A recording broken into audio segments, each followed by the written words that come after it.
ধ্বংস হয়ে যেতে পারে। আর কখন এত বড় মুসিবত আমাদের উপরে চলে আসে, এই মুসিবতের মোকাবেলার জন্য আল্লাহ তাআলা আল্লাহ রাসূল সাল্লাল্লাহু আলাইহি ওয়াসাল্লাম চন্দ্রগ্রহণের নামাজ দিয়েছেন। এই নামাজের নাম হলো সালাতুল কুসুফ। ঠিক তেমনি ভাবে আরেক নামাজ আছে হাদিসে পাকের মধ্যে এসেছে, এই নামাজের নাম হলো সালাতুল ফজর। এর বহু বচন হলো সালাতুল আসরা, আমরা বাংলায় বলি সালাতুল হাজা, প্রয়োজনের নামাজ।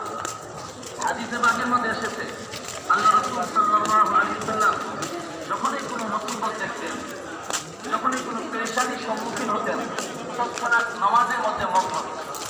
এবং হাদিসে পাকের মধ্যে এসেছে এই মুসিবতের মোকাবেলা মুসলমান তুমি মুসলমান তুমি, তাহলে এই মোকাবেলা তুমি কি দিয়ে? আল্লাহ রাসূল সাল্লাল্লাহু আলাইহি ওয়াসাল্লাম তার মোকাবেলার জন্য আল্লাহ রাসূল নামাজ দিয়েছেন। এই জন্য এই নামাজকে বলা হয় সালাতুল ফজর, মুসিবতের নামাজ, পেরেশানির নামাজ।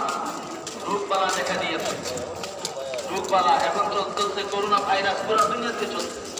এই করোনা ভাইরাস থেকে আমি আপনি মুসলমান কিভাবে রেহাই পাবো, কিভাবে আমি মুক্তি পাবো, আমার পরিবার কিভাবে মুক্তি পাবে, আমি কিভাবে আমার পরিবার পরিজন এবং আমার দেশ আমার জাতি কিভাবে মুক্তি পাবে?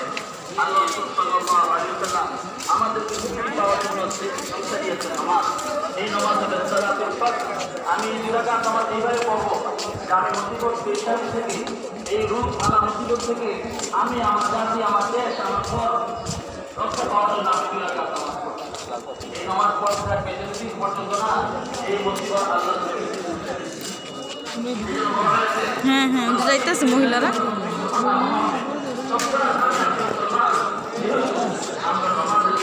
আরে নামাজ পড়তে পারতাম।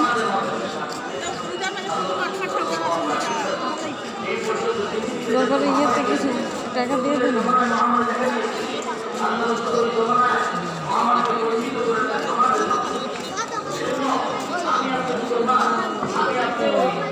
হ্যাঁ